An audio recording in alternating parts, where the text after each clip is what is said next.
रते ध्यान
हरी रामकृष्ण हरी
Hare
जनार्दनी सेवा दूर जनार्दनी सेवा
देवा माझे मन लागो तुझे चरणी देवा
पांडुरंगाची ध्यान देवा नामस्मरण घडू संत समाना नामस्मरण संत समाना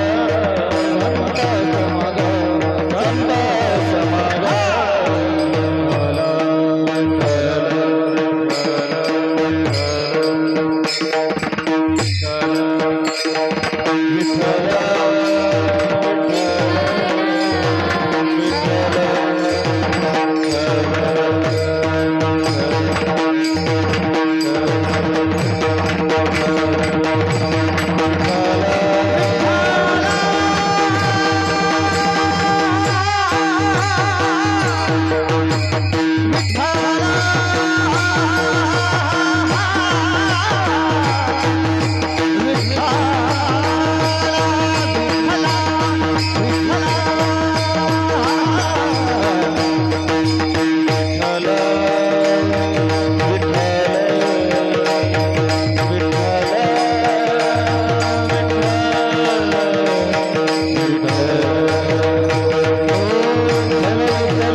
ध्याय श्री विठ्ठलाख्यं समपदकमलं पद्मपत्रायताख्यं गम्भीरस्निग्धहासं कटिनेत्रकरं नीलमेघावभासं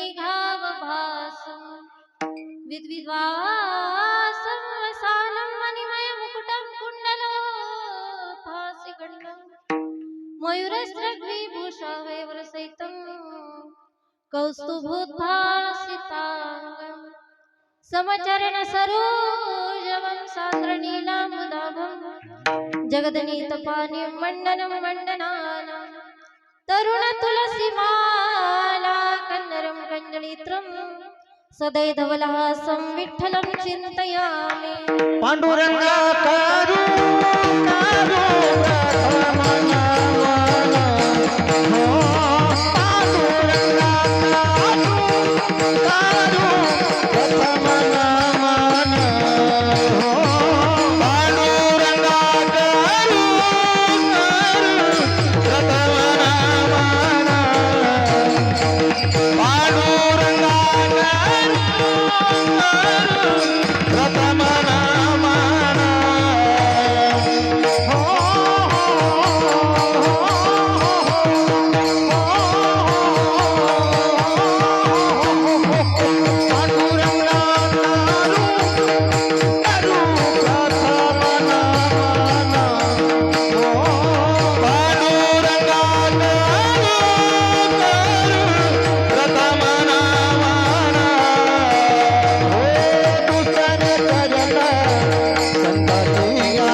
संतांच्या त्यांच्या कृपादाने कथेचा विस्तार बाबाजी सद्गुरु दास तुका ज्ञानेश भगवान विष्णू ज्ञानेश भगवान विष्णू निवृत्तीर भगवान हरः सोपान भगवान ब्रह्म मुक्ताख्यात ब्रह्मचित्कला नमो ज्ञानेश्वरा नमो ज्ञानेश्वरा नमो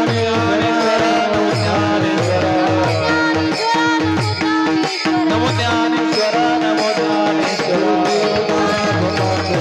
निवृत्ती उद्धारा सोपादेवा निवृत्ती उद्धारा सोपादेवा मुक्ताबाई नमो त्रिभुवन बाबले नमो त्रिभुवन बाबले आदत्राय जननी देवासी आदत्राय जननी देवासी नमो ज्ञानेश्वरा निवृत्ती उदारा सोपान देवा मुक्ताबाई नमो त्रिभुवन पावनी आद्यत्रय जननी देवाची गुरुर ब्रह्मा गुरुर विष्णू गुरुर्देव महेश्वरा गुरुर साक्षात परब्रह्म तस्मै श्री गुरवे नमः जिथे ज्ञान विज्ञान संजीव होते जिथे योग विद्येस सामर्थ्य येते जिथे मानवाला मिळे मोक्ष गाथा तुझ्या पायरीशी सदा नम्र माथा नवे फूल स्वस्त वृक्षासाले जिथे गीतो विश्वविवेद झाले तुझ्या शब्द शब्दात सायोजनाथा तुझ्या पायरीशी सदा नम्र माथा तुझ्या मंदिर्यार्थ जीवास तृप्ती तुझ्या दर्शनी लोक स्वानंद घेती श्रुती धन्य झाल्या तुझे गीत गाता तुझ्या पायरीशी सदा नम्र माथा अज्ञान दिवा मुक्ताई परेशा तुझ्या पायरीशी सदा नम्र माथा मस्तक हे पायावरी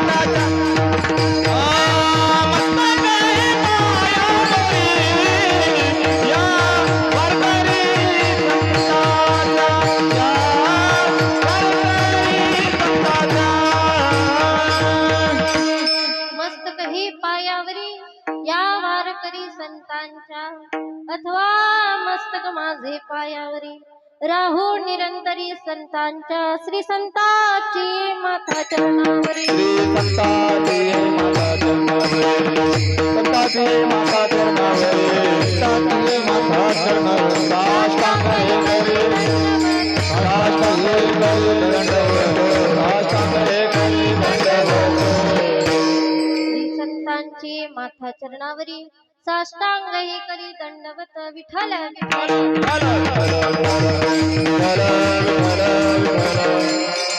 सेवेला उपस्थित सर्व मातृवृंद पितृवृंद भक्तिमती माता सर्वांच्या चरणी साष्टांग प्रणिपात आणि सेवेला आरंभ विठ्ठल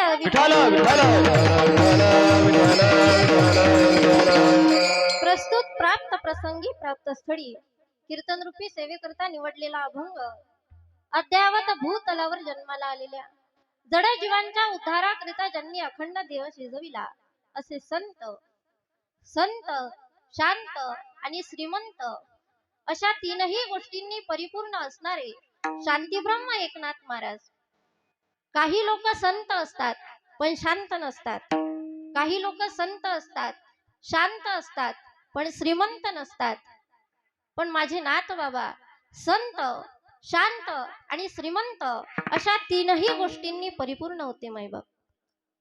माझ्या नाथ बाबांची श्रीमंती सांगायचं झालं तर माझ्या नाथ बाबांच्या घरी अनेक देवदेवतांच्या मूर्त्या आणि त्या अनेक देवदेवतांच्या मूर्त्यांना रोज पुरणपोळीचा नैवेद्य तुम्ही करता ना. पुरणपोळीचा नैवेद्य तर दूर महाराज, पण साध्या पोळीचा नैवेद्य सुद्धा आम्ही रोज करत नाही. पण माझ्या नाथ बाबांची श्रीमंती एवढी की माझ्या नाथ बाबांच्या घरी रोज पुरणपोळीचा नैवेद्य. माझ्या नाथ बाबांची शांती सांगायचं झालं तर माझ्या नाथ बाबांची शांती ही काही नावापुरती नव्हती महाराज. काही काहींची शांती ही नावापुरती असते. नाव शांताबाई पण बडबड केल्याशिवाय करमत नाही. नाव गंगाधर आणि आंघोळ नाही महिनाभर, नाही का. अशी माझ्या नाथ बाबांची शांती ही केवळ नावापुरती नव्हती महाराज. तर शांती ब्रह्म ही पदवी ज्यांनी प्राप्त केली ती शांती ब्रह्म एकनाथ महाराज. माझ्या नाथ बाबांचं संतत्व सांगायचं झालं तर ज्यांच्या अंकित भगवंत जगात तेच खरे संत. आणि माझ्या नाथ बाबांच्या देव अंकित होते माईबाप. माझ्या नाथ बाबांच्या देव अधीन होते महाराज. किती अधीन होते महाराज नाथ बाबांच्या देव. द्वारकेची मूर्त, द्वारकेची मूर्त, द्वारकेची मूर्त एकनाथा घरी.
द्वारकेची मूर्त एकनाथा घरी.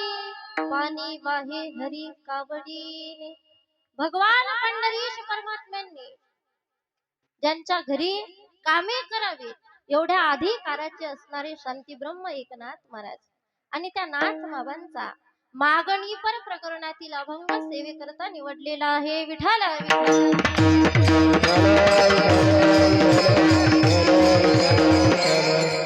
काय मागणी मागतात नाथ बाबा भगवंताजवळ. देवा माझे मन लागो तुझे चरणी.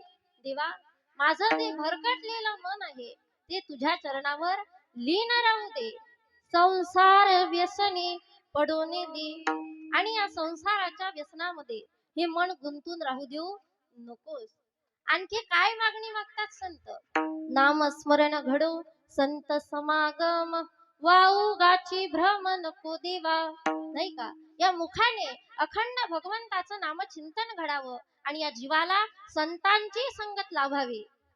कारण एकदा का या जीवाला संतांची संगत लाभली की मग पायी तीर्थयात्रा मुखी राम नाम हाची माझा नेम सिद्धीने. आणि या मागणी शिवाय दुसरी कुठलीही मागणी माझी तुझ्याजवळ नाही. आणि मागणी नाही नाही देवा एका जनार्दनी सेवा दृढ देई. नामस्मरण घडो संत समागम वाऊगाची भ्रम नको देवा. असा अभंगाचा सरळ सरळ भावार्थ. विठ्ठल विठ्ठल. अभंगात शिरण्यापूर्वी परिहार देणं हे वक्त्याचं आद्य कर्तव्य आहे. आणि परिहार द्यायचा तो असा, आपला हा अकोला जिल्हा, अकोला जिल्ह्यातील आपला बाळापूर तालुक्यातील अतिशय पवित्र पावन असं हे बहादुरा गाव. आणि या गावामध्ये भगवंताच्या कृपेने, संतांच्या आशीर्वादाने, गावकरी मंडळींच्या सहकार्याने, कार्यकर्ते मंडळींच्या परिश्रमाने स्वर्गीय देवराव मोतीराम माळी, स्वर्गीय गोपाल देवराव माळी यांच्या स्मृती प्रित्यर्थ आणि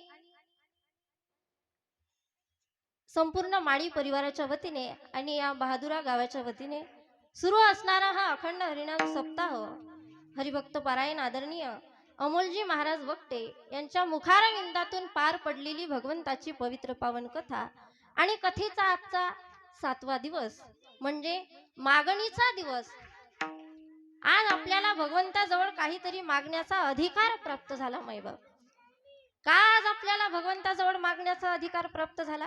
कारण बघा, गेल्या 7 दिवसापासून आपण भगवंताची तन मन धनाने भक्ती करत आहोत, भगवंताच्या कार्यामध्ये सहकार्य करत आहोत, श्रमदान करत आहोत. आणि म्हणून आज 7व्या दिवशी आपल्याला काहीतरी भगवंताजवळ मागण्याचा अधिकार प्राप्त झाला. मायबाप, आणि बघा, मी माझं परम भाग्य समजते मायबाप की या बहादुरा गावामध्ये इथं कीर्तन सेवेची संधी प्राप्त झाली. कारण कुठलीही गोष्ट ही जीवाला सहज प्राप्त होत नाही. मायबाप, सपने तो हर कोई सजाता है, लेकिन हर किसी के सपने पूरे नहीं होते. सपने तो हर कोई सजाता है, लेकिन हर किसी के सपने पूरे नहीं होते. ठीक उसी तरह इस दरबार में तो सभी आना चाहते हैं, लेकिन आते वही है जिन्हें मेरे सद्गुरु बुलाते हैं. प्रत्येकाला इच्छा असते माईबाप इथं येण्याची, पण प्रत्येक जण इथं येऊ शकत नाही. मला सांगा महिला मंडळ, तुम्ही इथं येऊन बसल्या, इथं येऊन बसण्याचं काही तिकीट काढलं का?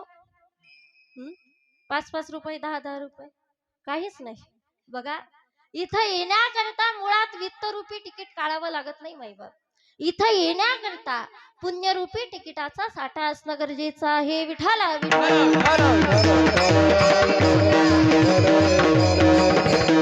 बघा, कुठलीही गोष्ट प्राप्त करण्याकरता या जीवाचं काहीतरी पुण्य, या जीवाचं काहीतरी भाग्य असणं गरजेचं आहे महाराज. आणि आपण व्यवहारामध्ये भाग्यवान कोणाला म्हणतो? ज्याच्याकडे अमाप संपत्ती आहे, गळगंज श्रीमंत आहे, गाडी आहे, बंगला आहे, शेती आहे, वाडी आहे, त्याला आपण भाग्यवान म्हणतो महाराज. मग मला सांगा, राजा रावणाकडे कशाची कमी होती? संपूर्ण लंका सोन्याची होती महाराज राजा रावणाची. बरं, लंका सोन्याची नव्हती, प्रपंचात सुद्धा परिपूर्ण होता. 80,000 बायका, 1,00,000 मुलं आणि 1.25 लाख आहेत का कोणाला? एवढा मोठा विशाल असा परिवार राजा रावणाचा. बरं, प्रपंचातच परिपूर्ण नव्हता, विद्वान सुद्धा होता. आणि किती विद्वान, तर भगवान भोलेनाथांनी जी लंका आपल्या पार्वती आई साहेबांसाठी बनवली, त्या लंकेच्या वास्तू शांतीसाठी या पंडिताला बोलवलं. आणि वास्तू शांतीची पूजा या पंडितांनी एवढी सुंदर केली की ती वास्तू शांतीची पूजा पाहून भगवान भोलेनाथ या पंडितावर प्रसन्न होतात. आणि या पंडिताला विचारतात, मागा महाराज तुम्हाला काय पाहिजे? तर या पंडिताने काय मागितलं असेल? म्हणे, ज्याची वास्तू शांती केली तेच मला आवडलं. आता मला सांगा, स्वतःच्या पत्नीसाठी बांधलेला बंगला कोणी पंडिताला दान देईल का? नका देऊ, पण हो होतं म्हणा. स्वतःच्या पत्नीसाठी बांधलेला बंगला कोणी पंडिताला दान देईल का महाराज? पण माझ्या भोलेनाथांचा स्वभाव एवढा उदार माईबाप की पार्वती आई साहेबांसाठी बनवलेली लंका रावणाला समर्पित केली. मग रावण किती भाग्यवान आहे हो, आहे की नाही? तुम्ही हो हो नाही नाही काहीतरी म्हणत ना. तुमचं माझं काही भांडण आहे का? नाही ना. बघा, आधीच माझा आवाज बसलेला आहे. बघा, रावणाला लंका समर्पित केली, मग रावण किती भाग्यवान आहे बरं मावशी? आणि जर रावण भाग्यवान आहे, मग आपण आपल्या मुलाचं नाव रावण का ठेवत नाही? कधी ऐकलं का तुम्ही? रावण पावभाजी सेंटर, रावण गुळाचा चहा, सुरपनका ब्युटी पार्लर, नाही ना माईबाप. एक संतांची संगत राजा रावणाच्या जीवनामध्ये नसल्यामुळे आपण रावणाला भाग्यवान म्हणू शकत नाही. मग खरा भाग्यवान कोण आहे महाराज? भाग्यवंत म्हणोतया शरण गेले पंढरीराया, शरण गेले पंढरीराया, शरण गेले पंढरीराया.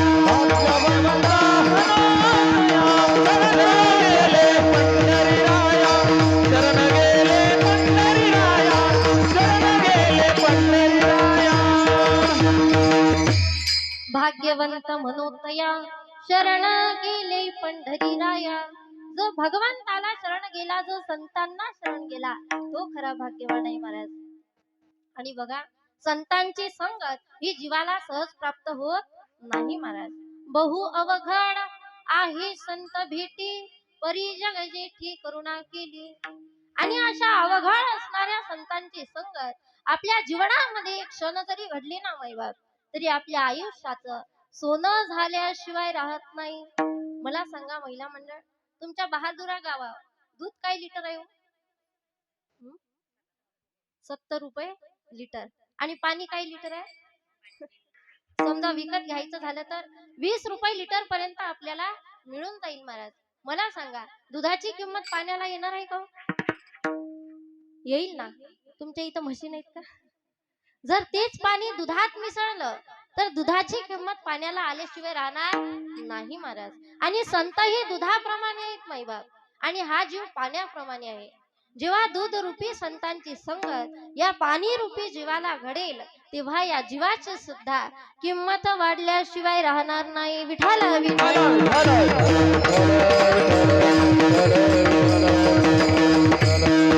बघा, जीवनामध्ये संगत फार महत्वाची आहे मैबाप. कारण जीवनामध्ये जर एक वेळ पंगत चुकली तर एक वेळचं जेवण चुकेल. जीवनामध्ये एक वेळ जर पंगत चुकली तर एक वेळचं जेवण चुकेल. पण जीवनामध्ये जर संगत चुकली तर संपूर्ण आयुष्याची दिशा बदलल्याशिवाय राहत नाही. आणि आयुष्याची दिशा बदलली की माणसाची दशा झाल्याशिवाय राहत नाही.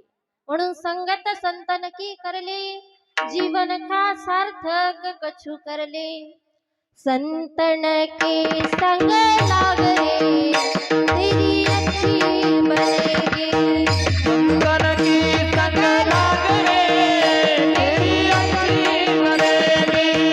संतन के संग लाग रे, तेरी अच्छी बनेगी. संतन की संग लाग रे, तेरी अच्छी बनेगी. अच्छी बनेगी तेरी बिगड़ी बनेगी. अच्छी बनेगी तेरी बिगड़ी बनेगी. अच्छी बनेगी तेरी बिगड़ी बनेगी. अच्छी बनेगी तेरी बिगड़ी बनेगी. संतन के संग लाग रे, तेरी अच्छी बनेगी. संतन के संग लाग रे, तेरी अच्छी बनेगी. संतन की संग लाग रे, तेरी अच्छी बनेगी. साधु की संग लाग रे, तेरी अच्छी बनेगी. संतन के संग लाग रे, तेरी अच्छी बनेगी. अखंड संतांच्या सहवासामध्ये राहावं महाराज. बघा, तुम्हाला जर वाटत असेल आपल्या आयुष्याचं काहीतरी हित व्हावं, माझ्या आयुष्याचं काहीतरी सार्थक व्हावं, तर 4 गोष्टी लक्षात ठेवा मैबाप. पहिला म्हणजे ग्रंथ, दुसरा पंथ, तिसरे संत आणि चौथा भगवंत. काय करतो महाराज ग्रंथ? ग्रंथ दाखवतो पंथ. काय करतो महाराज पंथ? पंथ दाखवतो संत. काय करतात महाराज संत? संत भेटवतो भगवंत. आणि काय करतो महाराज भगवंत? भगवंत करतो या जीवाचा गोड अंत. म्हणून मूळ पाया संत. जर या जीवाला ग्रंथ कळाला नाही तर या जीवाला पंथ कळणार नाही. जर या जीवाला पंथ कळाला नाही तर संतांची प्राप्ती होणार नाही. संतांची प्राप्ती झाली नाही तर भगवंताची भेट होणार नाही. आणि भगवंताची भेट झाली नाही तर या जीवाचा अंत हा गोड होईलच, याची शाश्वती नाही. महिला मंडळ, झोपल्या की काय? जागे आहात ना? बघा, अंत समयामध्ये आपल्या मुखात भगवंताचं नाव येणं फार गरजेचं आहे मैबाप. आणि हे बोलण्याकरता जेवढं सोपं वाटतं तेवढं करण्याकरता नाही. कारण अंतर समयामध्ये हा जीव या प्रपंचाच्या मायेमध्ये गुंतलेला असतो महाराज. हा जीव रोगाने त्रस्त झालेला असतो. मग आपल्या मुखात भगवंताचं नाव केव्हा येईल महाराज? जेव्हा हा जीव संतांच्या संगतीमध्ये असेल. कारण ते संत या जीवाला भगवंतापर्यंत पोहोचवतात नाही. हरी प्राप्तीसी उपाय धरावे संतांचे ते पाय, किंवा संतांविना प्राप्ती नाही आईसे वेद देती ग्वाही. ते संत या जीवाला योग्य मार्ग दाखवतात बाबा. बघा, एखाद्या मुलाला एखादा आजार झाला तर तो आजार बरा व्हावा हा कळवळा आई वडिलांच्या मनामध्ये असतो. पण तो आजार कशाने बरा होईल याचं ज्ञान आई वडिलांजवळ नसतं मैबाप. म्हणून आई वडील त्या मुलाला डॉक्टरांजवळ नेतात. डॉक्टर त्याच्यावर उपचार करतात. पण आजार बरा झालाच पाहिजे हा कळवळा डॉक्टरांच्या मनामध्ये नाही. आई वडिलांजवळ कळवळा आहे पण ज्ञान नाही. डॉक्टरांजवळ ज्ञान आहे पण कळवळा नाही. पण माझे संत असे आहेत महाराज की संतांजवळ ज्ञानही आहे आणि कळवळा सुद्धा आहे. या जीवाची अधोगती संतांना सहन होत नाही महाराज. बुडते हे जन न देखवी डोळा, येतो कळवळा म्हणून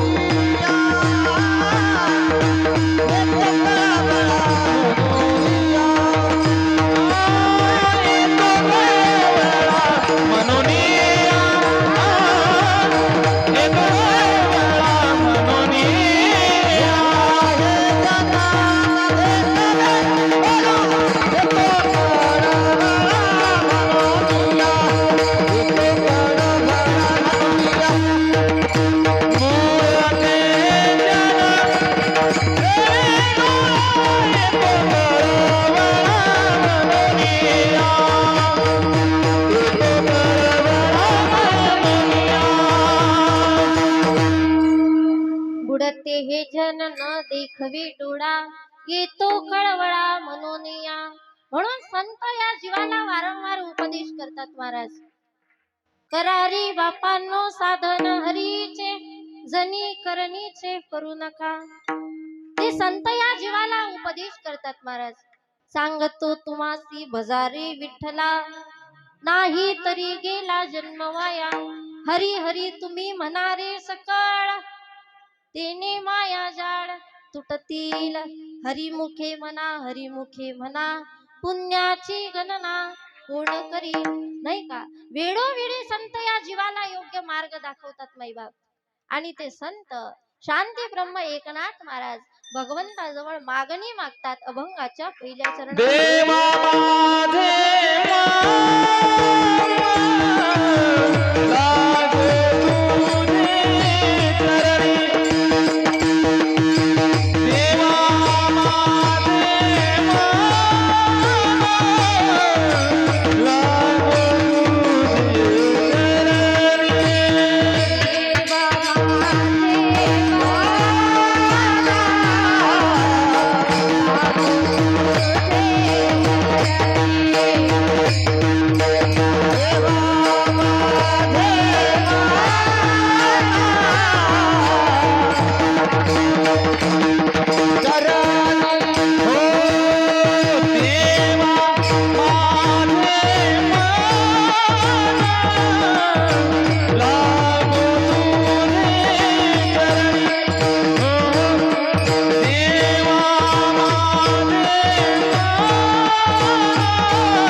देवा माझे मन लागो तुझे चरणी. मागणी मागतात मायबाप संत. आणि बघा या जीवाला पडलेला प्रश्न मायबाप की संत सांगतात भगवंताजवळ काही मागू नये, पण बाबा स्वतः नाथ बाबा या अभंगाच्या माध्यमातून भगवंताजवळ मागणी मागतात. हा काय प्रकार आहे महाराज? तर बघा भगवंताजवळ काही मागू नये असं नाही, मागावं भगवंताजवळ, पण काय मागावं, कोणाला मागावं आणि किती मागावं हे कळणं सुद्धा फार गरजेचं आहे. संत सांगतात काही मागणे हे अमानुचित, वडिलांची रीत जाणत सो. मागणी मागत असताना काही मागण्या उचित असतात आणि काही मागण्या अनुचित असतात महाराज. आता उचित मागणी कोणती माईबाप? बघा समजा दिवाळीचा सण आला आणि दिवाळीच्या सणाला पत्नीने पतीजवळ केलेली साडीची मागणी हे उचित आहे की अनुचित आहे? बोला बोला बोला. हा? उचित आहे महाराज. पतीला नाही मागणार तर कोणाला बघणार, नाही का? आणि पतीनं जर दिली नाही तर मग नाव कोणाचं जातं? लोक म्हणतील ना काय रामभाऊची बायको आहे गड्या, दिवाळीच्या सणाला फाटकी साडी घालून बसली. म्हणजे दिवाळीच्या सणाला पत्नीने पतीजवळ केलेली साडीची मागणी ही कशी आहे? उचित आहे महाराज. आणि अनुचित मागणी कोणती माईबाप? बघा एका मनुष्याने भोलेनाथाची भक्ती केली. आता भोलेनाथ ही लवकर प्रसन्न होणारी देवता आहे. भोलेनाथाची भक्ती मनुष्याने केली आणि भोलेनाथ त्या मनुष्याच्या भक्तीवर प्रसन्न झाले. बोल भक्ता तुला काय पाहिजे? तर या भक्ताने काय मागितलं असेल महाराज? म्हणे माझ्याजवळ तंबाखू आहे म्हणे, फक्त तंबाखूले लावायला सुनाच नाही, तेवढा सुना दे म्हणजे झालं. बघा भगवंताची प्राप्ती झाल्यानंतर तंबाखून सुना ही काही मागण्याची गोष्ट आहे का?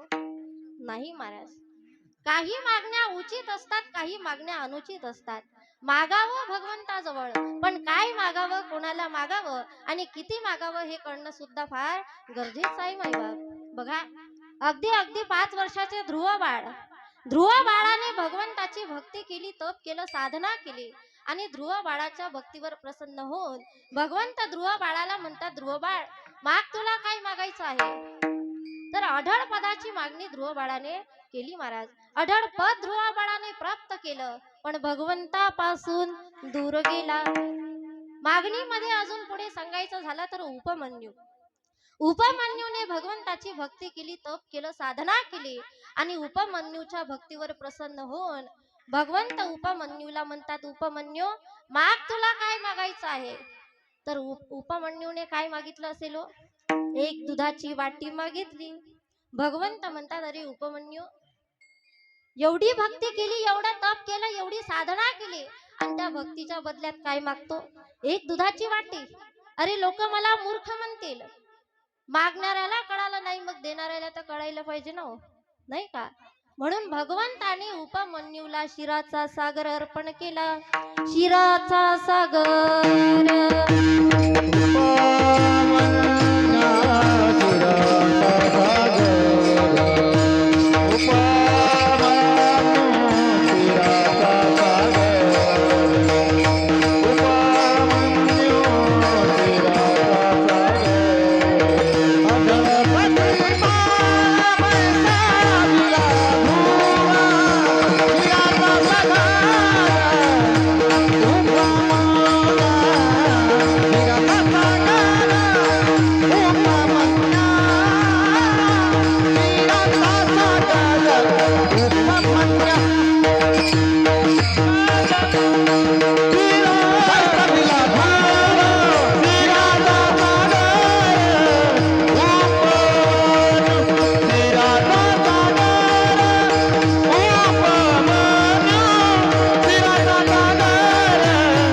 शिराचा सागर उपमन्यू.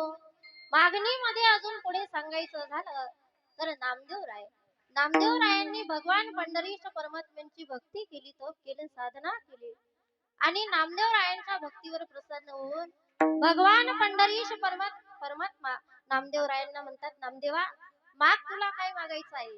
पण नामदेवराय भगवंताजवळ काहीच मागत नाही. भगवंत म्हणतात, अरे नामदेवा, तुला स्वर्गलोक देऊ, तुला मृत्यू लोक देऊ, पण नामदेवराय काहीच मागत नाही. अरे नामदेवा, तुला माझं वैकुंठ देऊ. शेवटी नामदेवराय भगवंतावर चिडतात. अरे पांडुरंगा, काय लावलं हे, हे देऊ का ते देऊ का ते देऊ. अरे मी काय तुला त्या ध्रुव बाळासारखा मूर्ख दिसलो का. ध्रुव बाळाने आढळ पदाची मागणी केली आणि भगवंतापासून दूर गेला, नाही का. भगवंताजवळ काहीतरी मागणे म्हणजे भगवंतापासून दूर जाणे. अहो, साधं साधं व्यवहारातलं उदाहरण घ्या. जर एखाद्या शेजारच्या बाईने आपल्याला वारंवार आपली साडी मागितली, महिला मंडळ, तुम्हाला आवडणार आहे का हो? हा, वारंवार शेजारच्या बाईने जर आपली साडी मागितली तर कोणत्याच बाईला आवडणार नाही. मग भगवंताला जर आपण या प्रपंचातील मागण्या मागतच राहू तर भगवंताला आवडणार आहे का महाराज? नाही माईबाप. भगवंताजवळ मागावं, पण काय मागावं? जे माझ्या संतांनी मागितलं. कारण बघा, संतांनी स्वतःसाठी भगवंताजवळ काहीच मागितलं नाही महाराज. या प्रपंचातील गोष्टी संतांनी मागितल्या नाही. काय मागितलं माझ्या ज्ञानोबारायांनी? किंबहुना सर्व सुखी पूर्ण होनी तिन्ही लोकी, भजी जो आदि पुरुषी अखंडी जो, नाही का. किंबहुना सर्व सुखी पूर्ण होनी तिन्ही लोकी.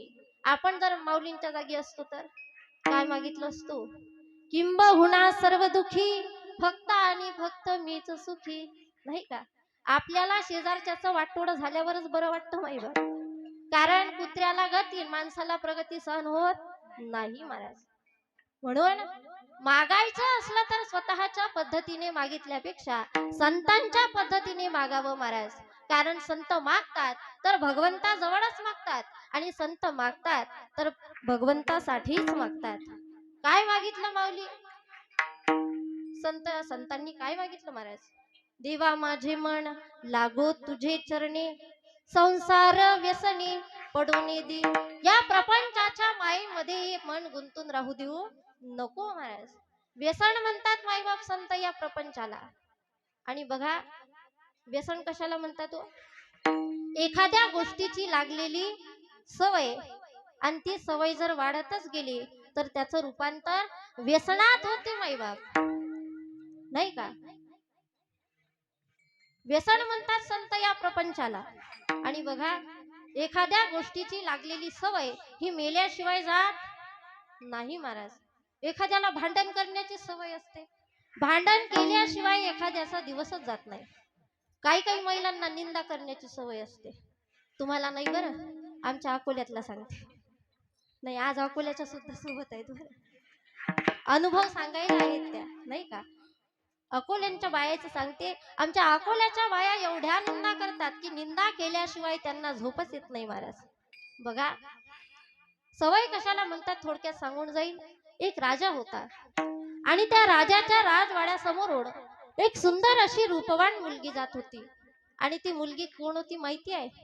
सुया घे, बिबे घे, काडी पोत घे, मनी घे. माझ्याजवळ नाही बरं.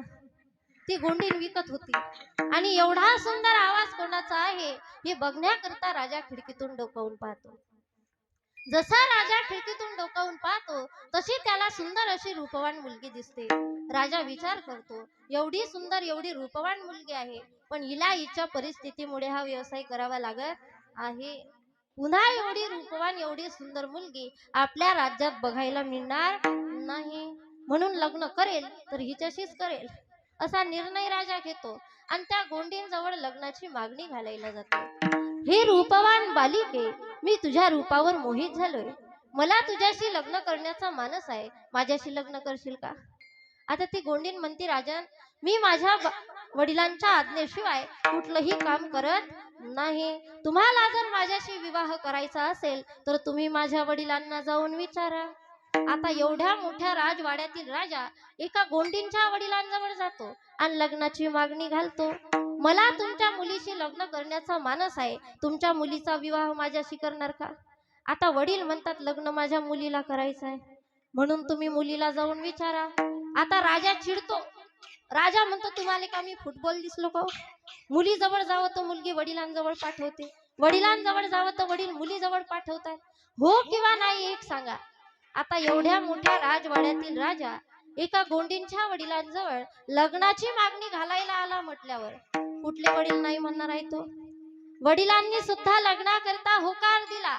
थाटामाटात लग्न पार पडलं. आणि काय या गोंडींचा थाट महाराज 25 दासाची सेवा करण्याकरता सकाळी पंचपक्वान्नाचं ताट, संध्याकाळी पंचपक्वान्नाचं ताट. पण हे पंचपक्वान्नाने भरलेलं ताट ते गोंडीन एका कोपऱ्यात लपून ठेवत होती आणि ते शिळ झाल्यानंतर खात होते, कारण ताजं खाण्याची तिला सवयच नव्हती. आता लग्न झाल्यानंतर 4-5 दिवसानंतर एक पूजा करण्यात आली आणि त्या पूजेचं नाव आहे सत्यनारायण. सत्यनारायणाची पूजा करण्यात आली आणि पूजा बिजा आटोपल्यानंतर या गोंडींच्या ननदबाई समोर येतात. आणि ननदबाई समोर आल्यावर कोणता आग्रह करता तो? तुम्हाला नंद आहेत ना? वहिनी नाव घ्या, नाव घ्या, नाव घ्या. त्या वहिनी सुद्धा जराशा लाजतात आणि नाव घ्यायला सुरुवात करतात. ऐकता ना? ओ बहादुराच्या वहिनी झोपल्या की काय? त्या वहिनी सुद्धा जराशा लाजतात आणि नाव घ्यायला सुरुवात करतात. राजाचं नाव होतं हरिश्चंद्र राजा. राजाचं नाव होतं हरिश्चंद्र राजा आणि त्याची पत्नी नाव घेते पांढऱ्या पांढऱ्या दुधावरची मौमौस आहे. पांढऱ्या पांढऱ्या दुधावरची मौमौस आहे. आणि हरिश्चंद्र राजाची पत्नी नाव घेते एक भाकर वाढव माय. आधी होती दासी, आधी होती दासी, पटराणी केली तिसी, पटराणी केली तिसी.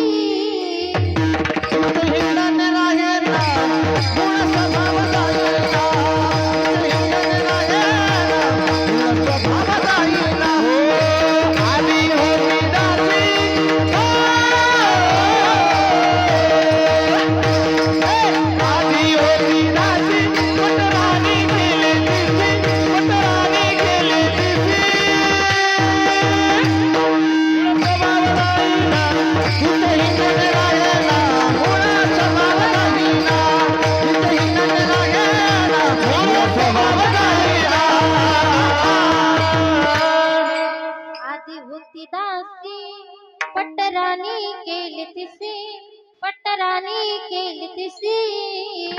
तिचे हिंडणी राहीना, मूळ स्वभाव जाईना. मला सांगायचं होतं मायबा की एखाद्या गोष्टीची लागलेली सवय ही मेल्याशिवाय जात नाही. आणि बघा या जीवाला सुद्धा या प्रपंचाची लागलेली एक सवय आहे मायबा. म्हणून या जीवाला केवळ प्रपंचामध्ये सुख दिसत असतं. पण बघा या प्रपंचामध्ये कितीही सुख शोधण्याचा प्रयत्न केला तरी या प्रपंचामध्ये कधी कोणाला सुख मिळाला नाही आणि सुख मिळणार सुद्धा नाही महाराज. कितीही श्रीमंत व्यक्ती असला तरी त्याचं प्रपंचात समाधान होत नाही आणि प्रपंचात समाधान होत नाही म्हणून वेळोवेळी जीवाला दुःख प्राप्त होते. कारण प्रपंच हा दुःखाचं मूळ आहे महाराज. संत वर्णन करतात संसार दुःख मूळ, चहूकडे इंगड, विश्रांती नाही कुठे, रात्रंदिवस तळमळ. दुःख बांधवडी आहे हा संसार, सुखाचा विचार नाही कुठे. मला सांगा महिला मंडळ, मंदिर पूर्ण झालं हे कशावरून कळतो? कळस पूर्ण झाला म्हणजे मंदिर पूर्ण झालं हे काही वेगळं सांगण्याची गरज नाही. पण बंगला पूर्ण झाला हे कधी म्हणता येईल?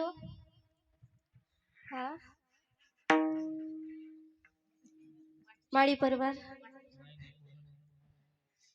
वास्तुशांती झाल्यावर, पहिला मजला झाल्यावर, पहिला मजला झाला तरी दुसऱ्या मजल्याची चाल काढलेलीच असते.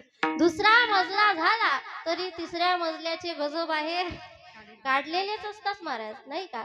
मंदिर पूर्ण होतं कारण ते परमार्थातील आहे. बंगला कधीच पूर्ण होत नाही कारण तो प्रपंचातील आहे महाराज. हा प्रपंच कितीही केला, कितीही केला, कितीही केला, सर्व सुखाचे आशा जन्म गेला.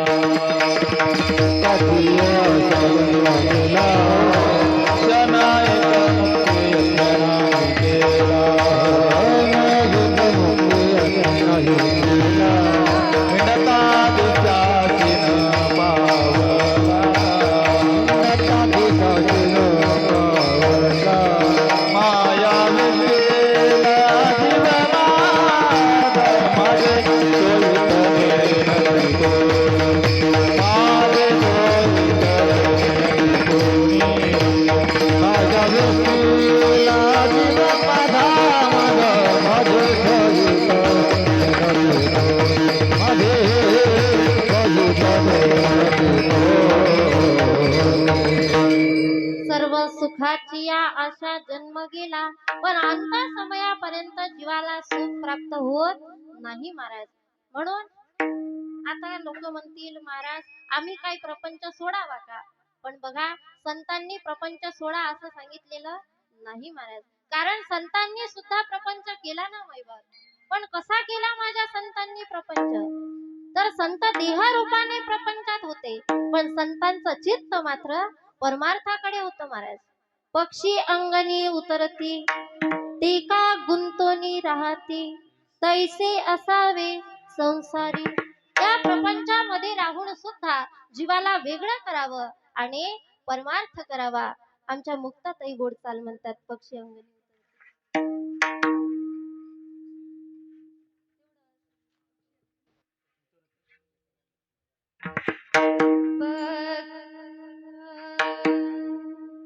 पक्षी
अंगणी उतरती एका गुंतोनी राहती, तैसे असावे संसारी.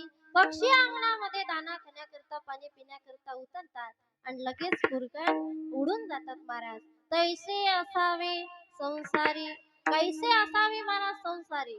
असोनी संसारी जिव्हे वेगू करी, वेद शास्त्र उभारी बाह्य सदा. त्या प्रपंचामध्ये राहून सुद्धा जीवाला वेगळं करावं आणि परमार्थ करावा. अखंड या मुखाने भगवंताचं नाम चिंतन करावं महाराज. कारण भगवंताने हा नरदेहच त्याकरता दिलेला आहे. कशा करता? देवी दिला देवी दिला देवी दिला देवी दिला देवी दिला देह भजना देवी दिला देवी दिला देवी दिला देह भजना देवी दिला देवी दिला देवी दिला देह देवी दिला देवी दिला देवी दिला देह भजना गोमता देवी दिला देह भजना गोमता होया वाला पाता बाजी देता देवी दिला देवी दिला देवी दिला देवी दिला देवी दिला देह भजना गोमता देवी दिला देवी दिला देवी दिला देह भजना गोमता देवी दिला देवी दिला देह भजना गोमता देवी दिला देवी दिला देवी दिला देह देवे दिला देह भजना घुमटा. कशा करता दिला महाराज नरदेह? भजना करता दिला नाही का? की भोजना करता? देवे दिला देह भजना कसा दिला? घुमटा दिला, सुंदर दिला. किती सुंदर दिला महाराज. भगवंताच्या मंदिरात जाण्याकरता पाय दिले, भगवंताच्या भजनात टाळी वाजवण्याकरता हात दिले, भगवंताचं गोड रूप बघण्याकरता दृष्टी दिली, भगवंताचं नामचिंतन करण्याकरता पवित्र अशी वाणी दिली, भगवंताचं नामस्मरण ऐकण्याकरता 2-2 स्पीकर दिले. पण एवढा सुंदर नरदेह प्राप्त होऊन सुद्धा या जीवाला या नरदेहाची काही किंमत कळत नाही महाराज. बघा एकदा संक्रांतीचा सण आला आणि संक्रांतीच्या सणाला एका पत्नीने तिच्या पतीजवळ हट्टच धरला महाराज. ती पत्नी म्हणाली, अ संक्रांतीचा पवित्र असा सण आला, सगळ्या बायकांजवळ सोन्याची नथनी आहे म्हणे, माझ्याजवळ काही सोन्याची नथनी नाही, तेवढी सोन्याची नथनी तुम्ही मला घेऊन द्या. आता पती म्हणाले, सोन्याचे भाव जरा जास्तच वाढले, नाही का नंदू दादा, आमचे रील स्टार आहेत तर, नाही का? बघा, सोन्याचे भाव जरा जास्तच वाढले म्हणे, मी काही तुला नथनी घेऊन देऊ शकत नाही. पण बघा, शास्त्रामध्ये 3 हट्ट फार मोठे सांगितले. एक बाल हट्ट, दुसरा साधू हट्ट, तिसरा स्त्री हट्ट. एखाद्या लहान बालकाने केलेला हट्ट तिच्या पूर्ण करावाच लागतो. साधूने केलेला हट्ट पूर्ण करावाच लागतो. साधूने जर म्हटलं तुमचा बंगला माझ्या नावावर करून द्या, तर करून द्यावाच लागतो, नाही का? नका देऊ, पण हो होतं म्हणा, तुम्ही हसताच गड्या. बघा, साधू हट्ट पूर्ण करावा लागतो महाराज. आणि तिसरा म्हणजे स्त्री हट्ट. एखाद्या स्त्रीने तिच्या पतीजवळ केलेला हट्ट हा तिच्या पतीला पूर्ण करावाच लागतो. आणि तो हट्ट जर तिच्या पतीने पूर्ण केला नाही तर मग काय होतो? मैं मायके चली जाऊंगी तुम देखते रहियो. तुम्ही जर माझा हट्ट पूर्ण केला नाही तर मी माझ्या माहेरी निघून जाईल बरं का. त्या पत्नीने सुद्धा विचार केला, म्हणे आधीच तर भेटत नाही आणि भेटली तर टिकत नाही, माहेरी निघून गेल्यापेक्षा ती सोन्याची नथनी घेऊन दिलेली बरी. तिच्या पतीने तिला सुंदर अशी सोन्याची नथनी घेऊन दिली आणि नथनी एवढी सुंदर होती, एवढी सुंदर होती की ज्या दिवशीपासून तिच्या पतीने तिला नथनी दिली त्या दिवशीपासून सकाळी उठल्यापासून ते रात्री झोपेपर्यंत तिला एकच काम होतं महाराज, नाकात नथ अन्न तिला झटका. संपूर्ण गावाला सांगत फिरत होती, त्यांनी दिली, त्यांनी दिली, त्यांनी दिली. काय नथ? ज्या दिवशीपासून तिच्या पतीनं तिला नथनी दिली त्या दिवशीपासून ते तिच्या पतीची एवढी सेवा करत होती, एवढी सेवा करत होती की पतीची सेवा करता करता तिला भगवंताचा सुद्धा विसर पडला. जिस यार ने नथनी दी उसे चाहे बार बार, जिस यार ने नथनी दी उसे चाहे बार बार, लेकिन जिस यार ने नाक दिया उसे भूल गई गवार. बघा, भगवंताने एवढा सुंदर नरदेह दिला पण एक नाकच दिलं नसतं तर एका नाकाने काम वाया गेलं असतं ना महाराज. नाक नाही तेने वाया गेले,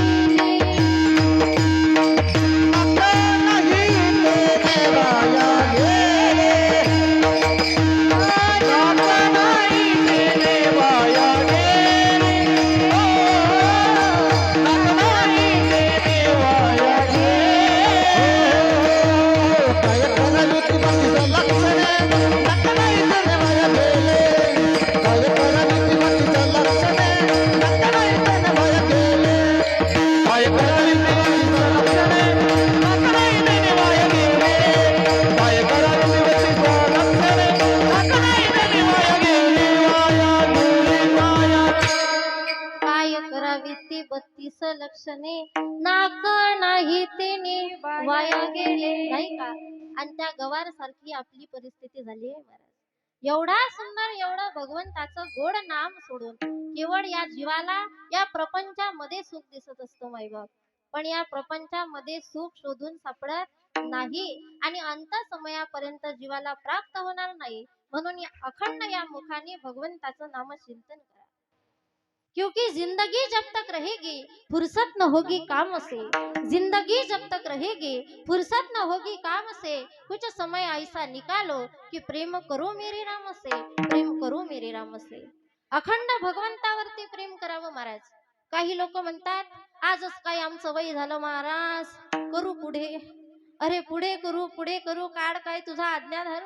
अब तुम कब मरोगे राम राम, कब मरोगे राम, अब तुम कब मरोगे राम, अब तुम मरोगे राम. जीवनात तो दिन कामे मान, तो दिन कामे मान.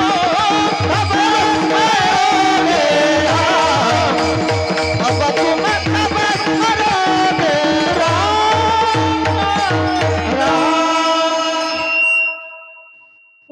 पुढे करू काळ काय तुझा आज्ञा धरू महाराज.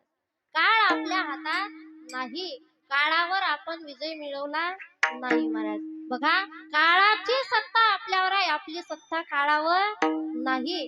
काळ कधी येईल आणि कधी आपल्याला घेऊन जाईल सांगता येत नाही.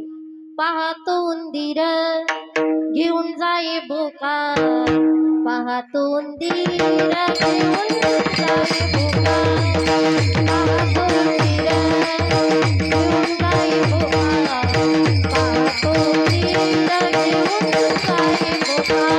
पाहतो उंदीर घेऊन जाई बोका. पाहतो उंदीर घेऊन जाय बोका, पाहतो उंदीर घेऊन जाय बोका, पाहतो उंदीर घेऊन जाय बोका, पाहतो उंदीर घेऊन जाय बोका.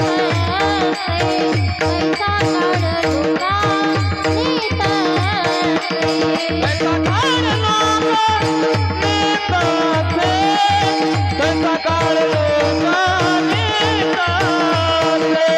पाहतो उंदीर घेऊन जाई बोका, पाहतो उंदीर घेऊन जाई बोका.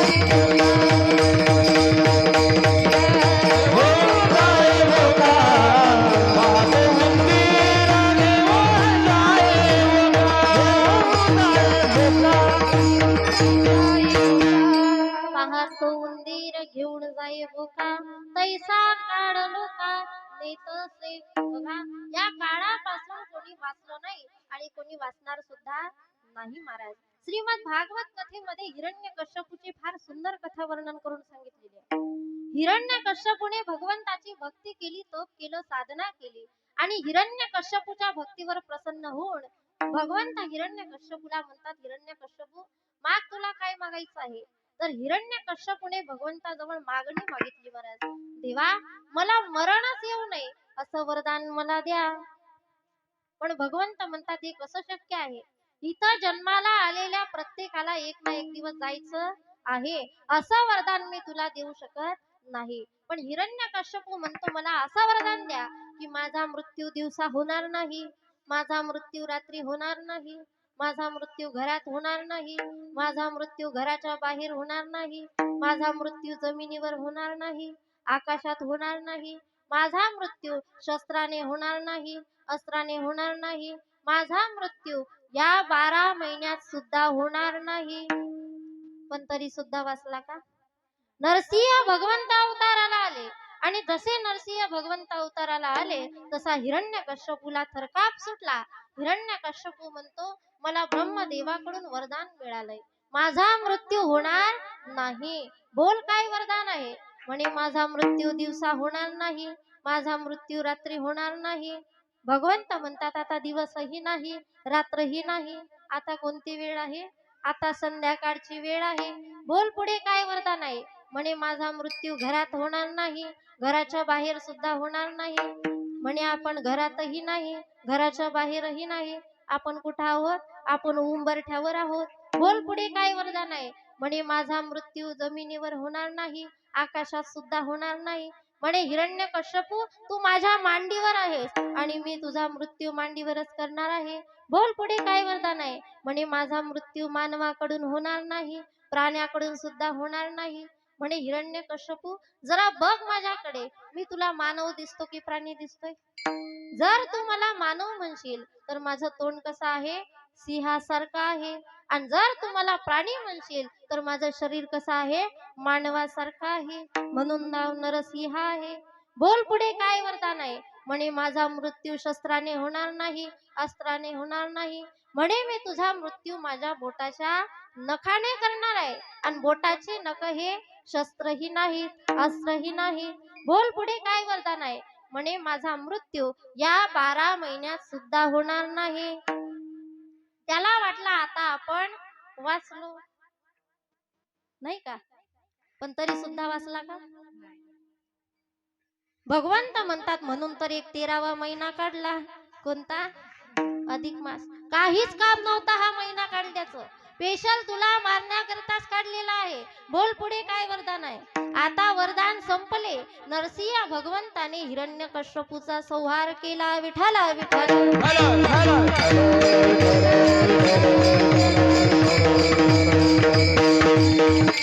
म्हणून संत वर्णन करतात, नाशिवंत देह जाणार सकळ. एक सांगितलं नाही, सकळ सांगितलं. या धर्तीवर जो जो जीव जन्माला आलेला आहे त्या प्रत्येकाला जायचं आहे महाराज. उपजे ते नासे, नासे ते पुनरपी दिसे, हे घटिका यंत्र ऐसे परिभ्रमेगा. किती वेळ शिल्लक राहील आपल्याजवळ.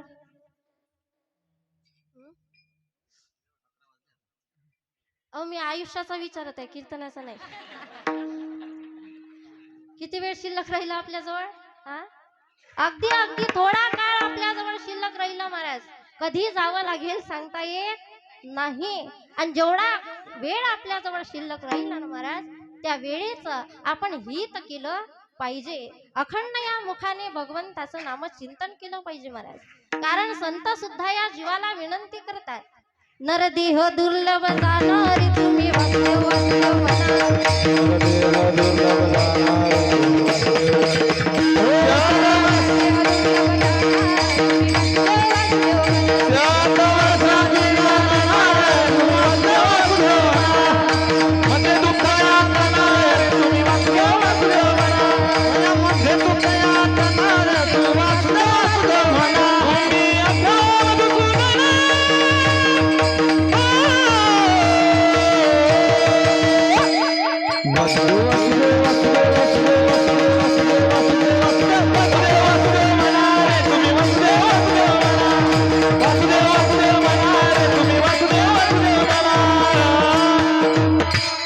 नरदेह दुर्लभ जाना तुम्ही वासुदेव वासुदेव म्हणा. नाही का. अगदी अगदी थोडा काळ आपल्याजवळ शिल्लक राहिला महाराज, आणि त्या वेळेचा आपण हित केलं पाहिजे महाराज. कारण जो नरदेह आपल्याला प्राप्त झालेला आहे ना दादा, तो सहज प्राप्त झालेला नाही. एक एक योनी कोटी कोटी फेरा आणि मग लागे वारा मनुष्य देहाचा. म्हणून माणसानं कसं थोडंच जगावं पण चांगलं जगावं. नाही का. माणसानं जास्त जगू नाही, जास्त जगून काही उपयोग नाही महाराज. माणसानं थोडंच जगावं पण चांगलं जगावं. निदान आपण गेल्यानंतर आपला संपूर्ण जिल्हा तरी आपल्यासाठी रडला पाहिजे ना. नाही का. बरं जिल्हा खूप मोठा आहे, निदान आपला बाळापूर तालुका तो तरी आपल्यासाठी रडला पाहिजे ना. बरं तालुकाही खूप मोठा आहे, निदान आपलं बहादुरा गाव, तो बहादुरा गावाचं नावही बहादूर आणि लोकही बहादूर. नाही का. बघा गाव तरी आपल्यासाठी रडलं पाहिजे ना. बरं नाही गाव रडलं, निदान आपल्या घरा शेजारचे 4-5 घर ते तरी आपल्यासाठी रडले पाहिजे ना. बरं तेही नाही रडले, निदान आपल्या घरातले 4-5 लोक ते तरी आपल्यासाठी रडले पाहिजे ना. बरं तेही नाही रडले, निदान तुमची पत्नी ते तरी तुमच्यासाठी रडली पाहिजे ना.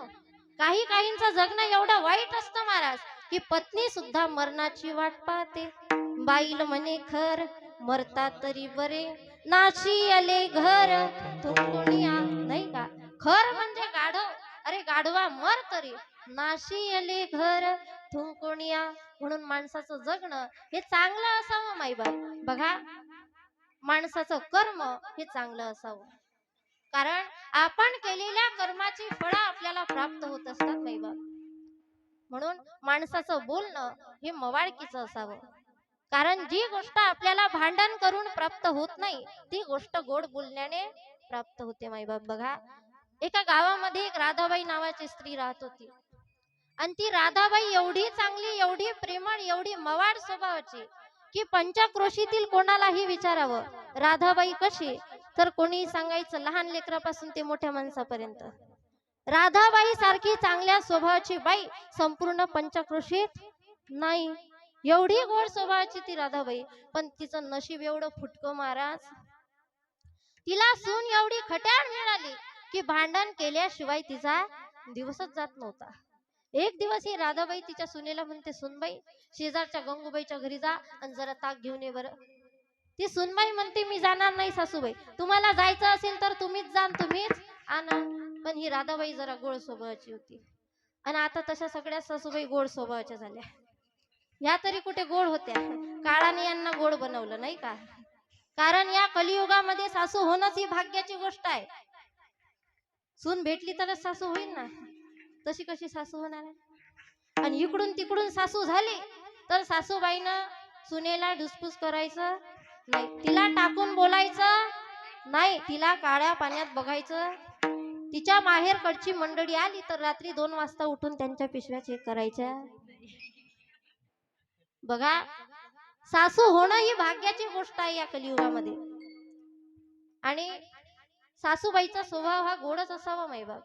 कारण तुम्हाला जर वाटत असेल आपल्या मुलाचा प्रपंच हा सुरळीत चालावा तर तोंडात साखर आणि डोक्यावर बर्फ ठेवत चला, नाही का. कारण सरते शेवटी सुनेला शरण जावं लागतं नाही का. म्हणून बघा, सासूबाई जरा गोड स्वभावाची होती. आणि ती सासूबाई सुनबाईला म्हणते, सुनबाई शेजारच्या गंगूबाईच्या घरी जा आणि ताक घेऊन ये. अगं नवीन नवीन तुझं लग्न झालं, 4 लोकांशी तुझी ओळख होते, जा म्हणे बाई.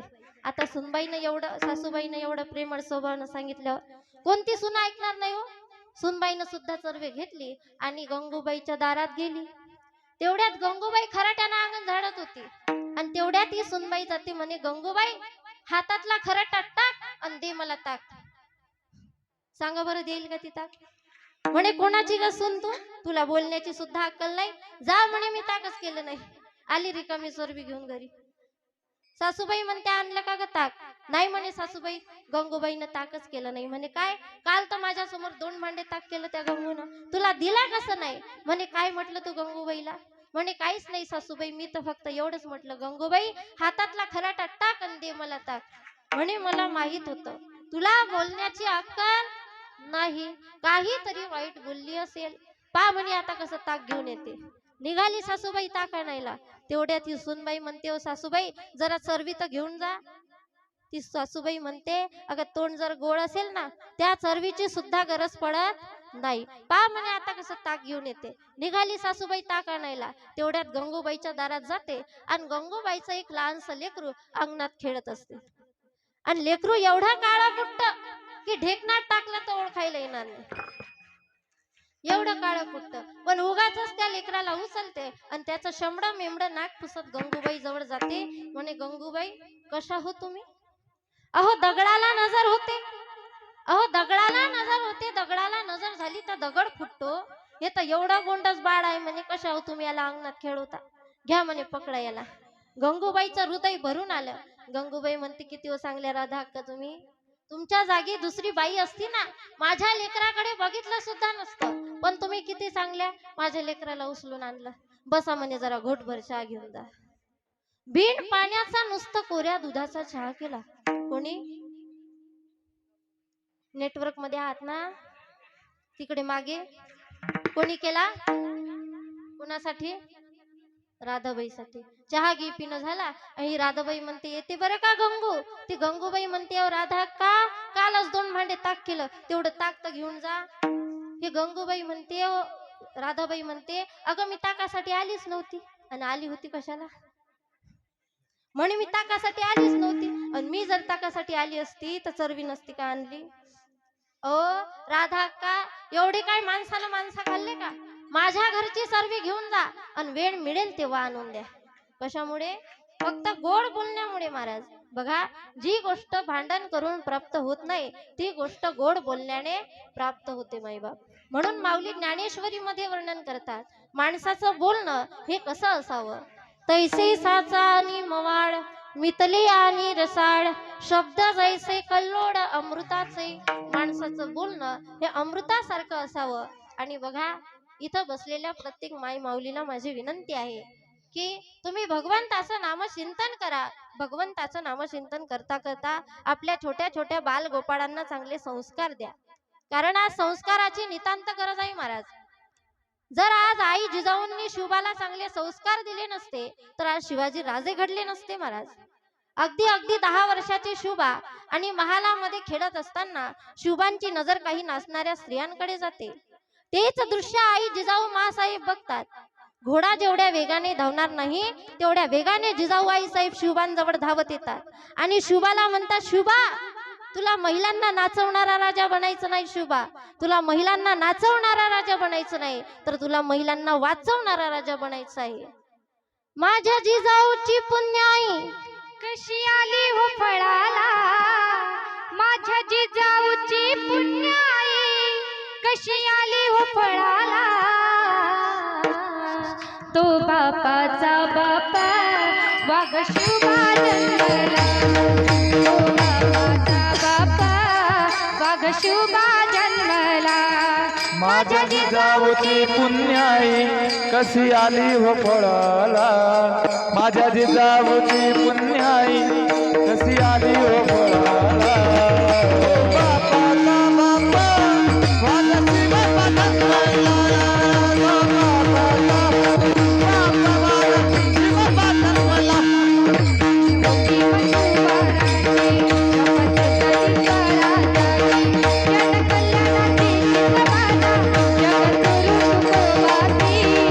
जनकल्याणाचे सुखवन जगद्गुरु तुकोबाचे.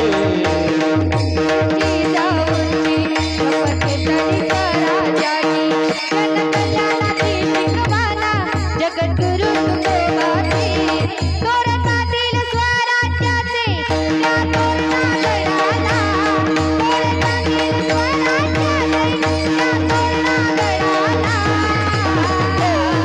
तो बापाचा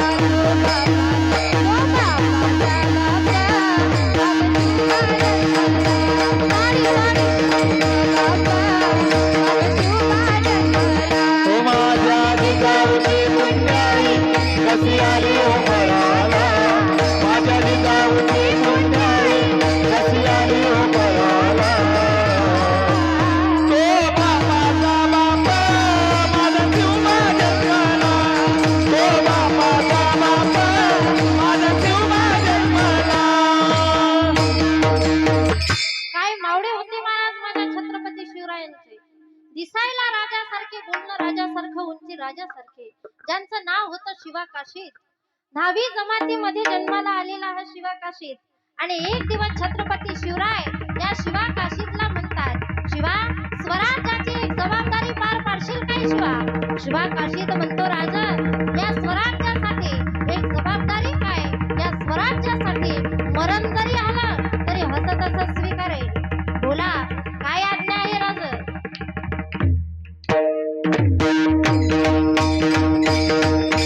बोला काय आज्ञा आहे राजा. अरे शिवा, बघ माझा पोशाख तुझ्या अंगावर घाल शिवा.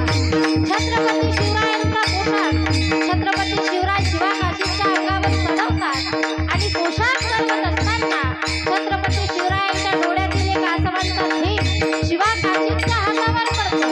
शिवा काशीत म्हणतो, राजा तुमच्या डोळ्यांमध्ये अश्रू काय कारण आहे राजा. अरे शिवा, तुला माहित आहे का शत्रूंच्या फौजमध्ये गेल्यानंतर काय होणार आहे. हो राजा, मला माहित आहे शत्रूंच्या फौजमध्ये गेल्यानंतर या शिवा काशीचे तुकडे तुकडे होणार आहेत. पण जन्माला जरी शिवा काशीत म्हणून आलो असलो तरी लोक मला छत्रपती शिवराय म्हणून मानते. शिवा काशीत म्हणून जीवन जगल्यापेक्षा छत्रपती शिवराय म्हणून मेलेलं बरं. लाख मेले तरी चालते, पण लाखाचा पोशिंदा छत्रपती जगला पाहिजे, छत्रपती जगला पाहिजे. हे हिंदवी स्वराज्य स्थापन करत असताना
हर हर महादेव.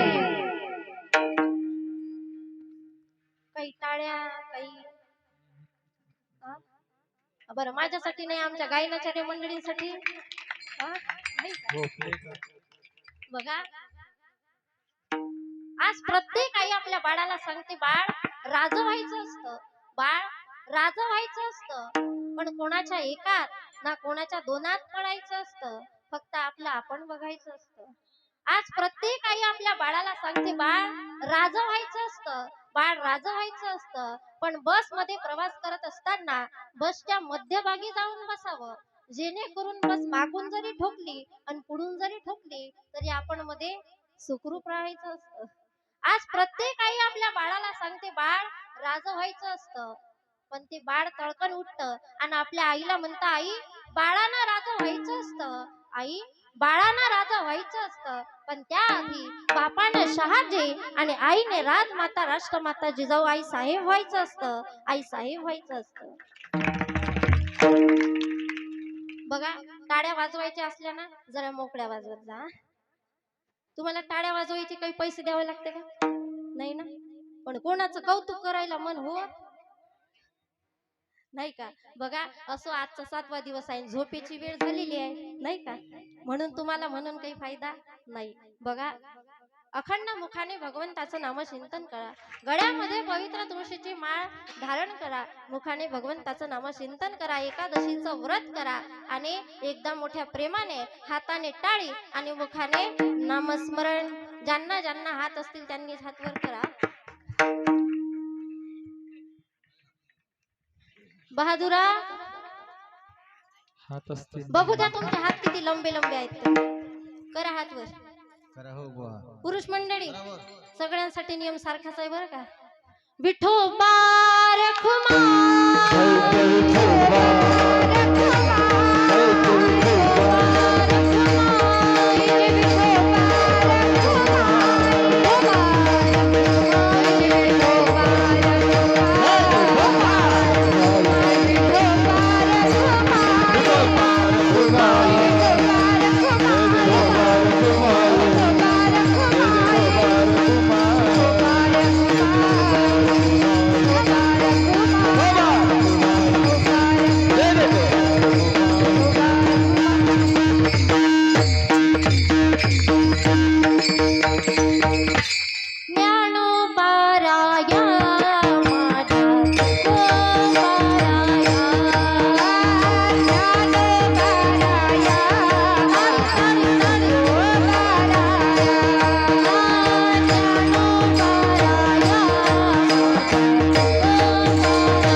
झालेली कीर्तन रूपी सेवा पंढरीश परमात्म्यांच्या चरणी ज्यांच्या माध्यमातून इथं येण्याचा योग आला.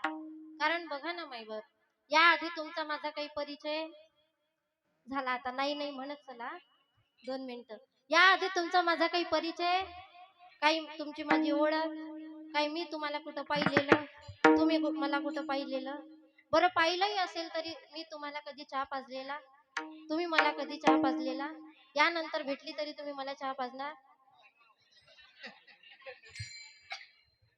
बरं नका म्हणू, नका पाजू. पण मला सांगायचं हे होतं की याआधी तुमची माझी काही ओळख नाही, काही परिचय नाही, काही मी तुम्हाला कुठं पाहिलेलं नाही, पण तरी सुद्धा एखाद्या ठिकाणी जॉईन करणारा एखादं नातं असतं, जॉईन करणारी एखादी व्यक्ती असते. आणि असे असणारे ज्यांच्या माध्यमातून इथं येण्याचा योग आला, आमचे आदरणीय हरिभक्त पारायण उत्कृष्ट तबला वादक आमचे रमेशदादा पाटील, त्यांच्यासाठी एकदा जोरदार टाळ्या वाजवा. त्यांच्या माध्यमातून इथं येण्याचा योग आला, मी दादांच्या मनापासून खूप खूप धन्यवाद व्यक्त करते. आणि या मंडळाचं आयोजन ज्यांनी केलं, ज्यांच्या माध्यमातून हा सप्ताह पार पडला, असे असणारे हा संपूर्ण माळी परिवाराचे सुद्धा मी मनापासून खूप खूप धन्यवाद व्यक्त करते. आणि या मंडळाचे सर्वच कार्यकर्ते मंडळी, बघा पहिलंच वर्ष आहे सप्ताहाचं, पण पहिलं वर्ष आहे असं वाटत नाही. आणि कोणाकोणाला वाटतं हा सप्ताह असाच टिकून राहावा? हा, बरं इथून गेल्यावर घरी गेल्यावर भुलून जा, पण हात तर वर करा बापा, भुलून जा ना घरी गेल्यावर, नाही का? बघा हा सप्ताह असाच टिकून राहावा असं सगळ्यांना वाटत असेल तर निश्चितच भगवंत तुमचं कार्य सिद्धीस नेईल, नाही का? हा सप्ताह असाच टिकून राहावा असं भगवंताच्या चरणी प्रार्थना करते. आणि सेवेला पूर्णविराम ज्यांच्या आणि आमचे उत्कृष्ट गायनाचार्य मंडळी आमच्या मुक्ताताई पाटील, त्यांच्यासाठी एकदा जोरदार टाळ्या वाजवा. बघा सामान्य व्यक्तिमत्व नाही, गान कोकिळा आमच्या अकोल्याचं वैभव आहेत ताई, नाही का? आणि त्यांचा आवाजही तसाच आहे, नाही का? आपल्याला जमतं का त्यांच्यासारखं? हा, आवाजात ताकद लागते महाराज. बघा सर गया तो ताल गया तो बाल गया, लेकिन सर गया तो सर गया. आमचे सर सांगत होते, ताल गया तो बाल गया, लेकिन सर गया तो स्वर गया तो सर गया, नाही का?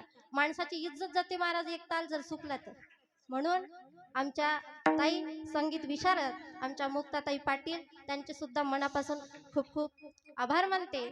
आमचे हरिभक्त पारायण आदरणीय गणेश महाराज साठे, त्यांचे सुद्धा मनापासून खूप खूप आभार, त्यांच्यासाठी सुद्धा जोरदार टाळ्या वाजवा.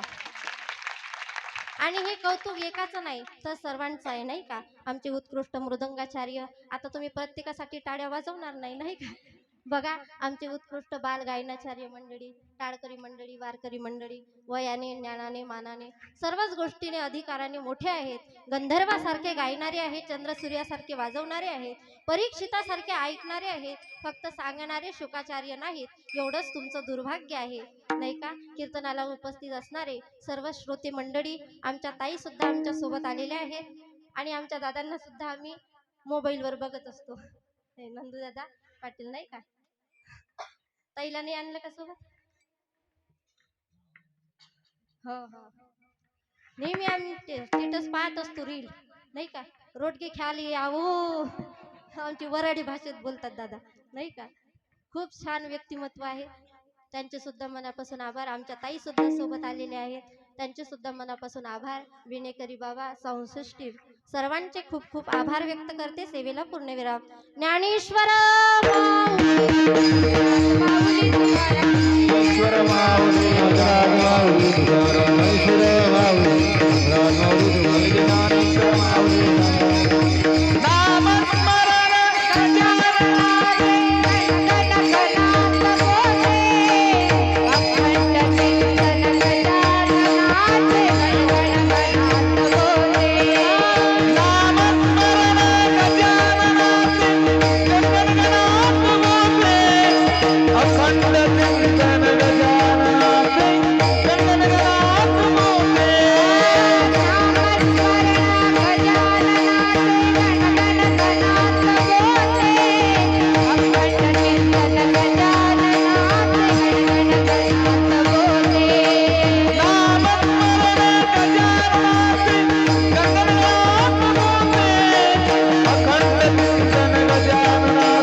मंदिरी कळस बोलला शेगावी मंदिरा शेगावीच्या भूमीवरती संत गजानन योगेती घेती समाधी ऋषी पंचमीला गहिवर लागा भारा मंदिरी कळस बोलला शेगावी मंदिरा